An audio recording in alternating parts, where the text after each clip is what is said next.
Welcome to Astro Education. Astro Education में जो इससे पहले का वीडियो था उसमें बीएसईबी का जो मॉडल क्वेश्चन डाला गया था बीएसईबी के द्वारा, उसका जो फिज़िक्स है उसका सारा शॉर्ट क्वेश्चन मैंने डाला था। आई होप आप लोगों ने देख लिया होगा। अगर नहीं देखा है तो आप जाके हमारे इसमें देख सकते हैं।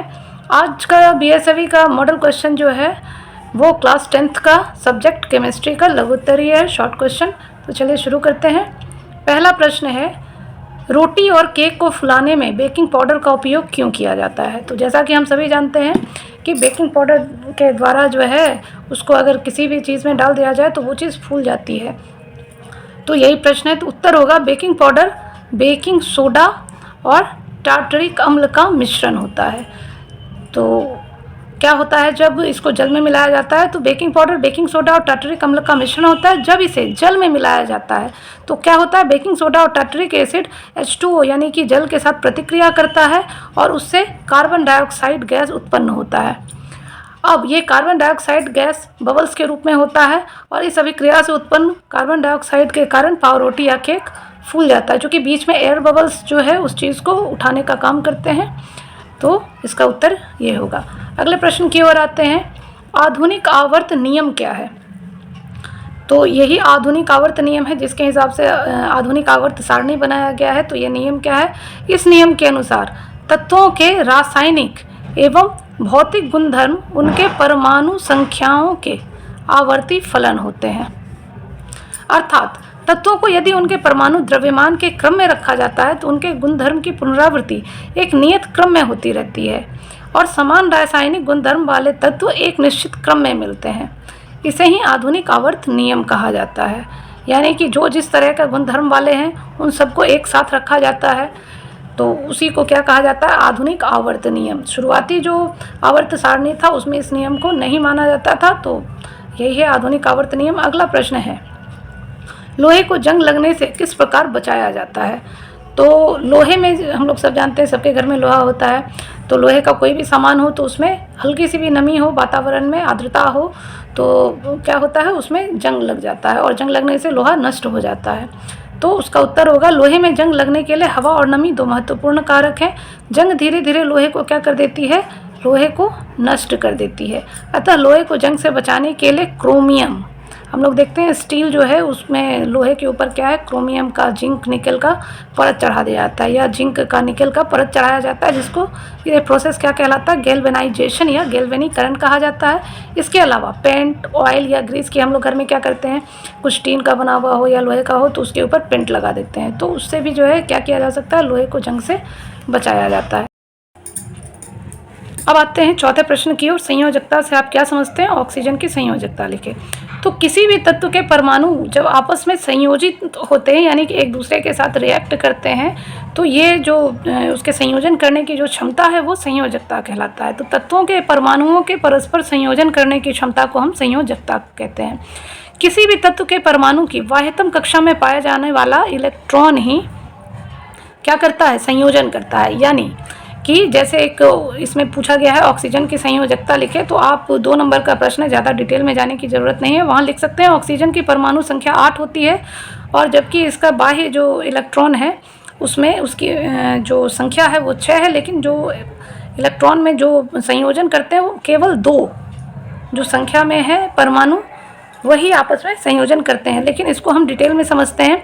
ऑक्सीजन की परमाणु संख्या 8 होती है और इलेक्ट्रॉनिक विन्यास जब इसका लिखा जाता है तो SPDF जो उसका होता है उसमें जब लिखा जाता है तो 2 और 6 में जो है इसको लिखा जाता है, जिसमें संयोजकता इलेक्ट्रॉन की संख्या 6 होती है। यानी ये जो 6 है यही संयोजन में भाग लेंगे, संयोजकता में भाग लेंगे। लेकिन होता क्या है, चूँकि परमाणु संख्या 8 है तो क्या है, 8 परमाणु संख्या में जब संयोजी इलेक्ट्रॉन 6 को घटाया जाएगा तो इसकी संख्या बचेगी 2। यानी कि 6 में से केवल 2 परमाणु ऐसे होंगे ऑक्सीजन के जो भाग लेंगे संयोजन में।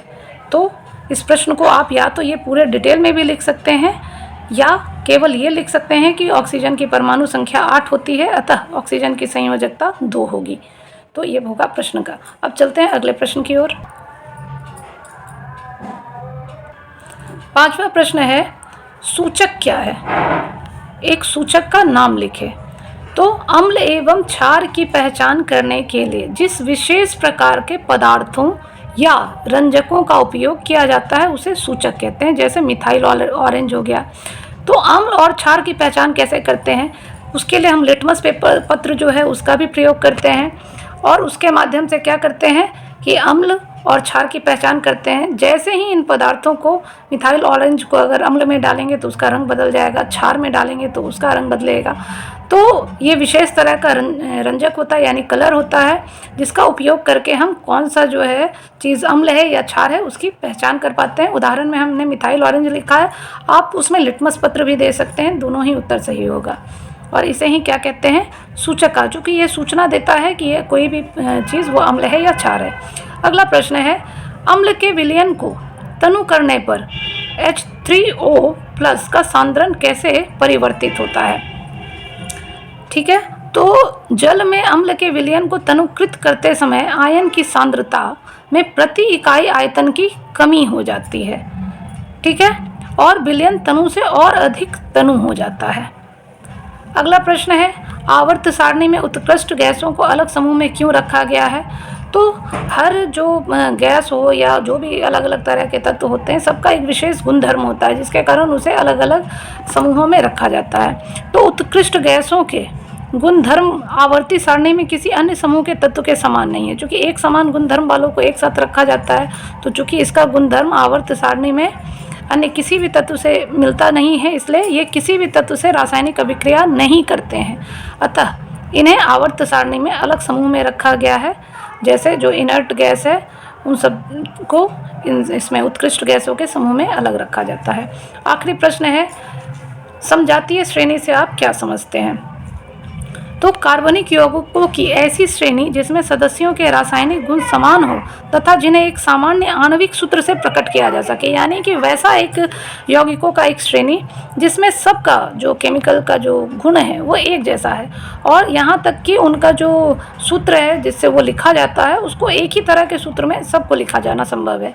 तो वैसे कार्बनिक यौगिक की ऐसी श्रेणी जिसमें सदस्यों के रासायनिक गुण समान हो और जिन्हें एक सामान्य आणविक सूत्र से प्रकट किया जा सकता है, उसे क्या कहते हैं हम, समजातीय श्रेणी। चूँकि सब एक ही जाति का है इसलिए समजातीय श्रेणी कहा जाता है। जैसे उदाहरण के लिए अल्केन एक समजातीय श्रेणी है जिसके अंदर अल्केन में क्या क्या आ जाता है, मीथेन, इथेन, प्रोपेन, ब्यूटेन, ये सब यौगिक इसी के अंतर्गत आते हैं और इसका जो एक सामान्य आणविक सूत्र है वो क्या होता है, CnH2n+2। सारा फॉर्मूला इसी पे आधारित होता है।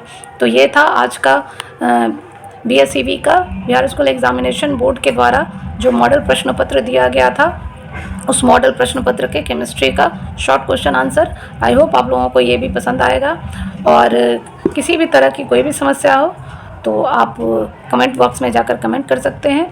और अगर ये वीडियो पसंद आया हो तो प्लीज़ इसे लाइक करें, चैनल को सब्सक्राइब करें और ज़्यादा से ज़्यादा शेयर करें ताकि हर ज़रूरतमंद स्टूडेंट तक ये प्रश्नोत्तरी पहुँच सके। और अगले वीडियो में हम बायोलॉजी के जो शॉर्ट क्वेश्चन आंसर है उसके डिटेल में चर्चा करेंगे। तब तक के लिए थैंक्स फॉर वॉचिंग।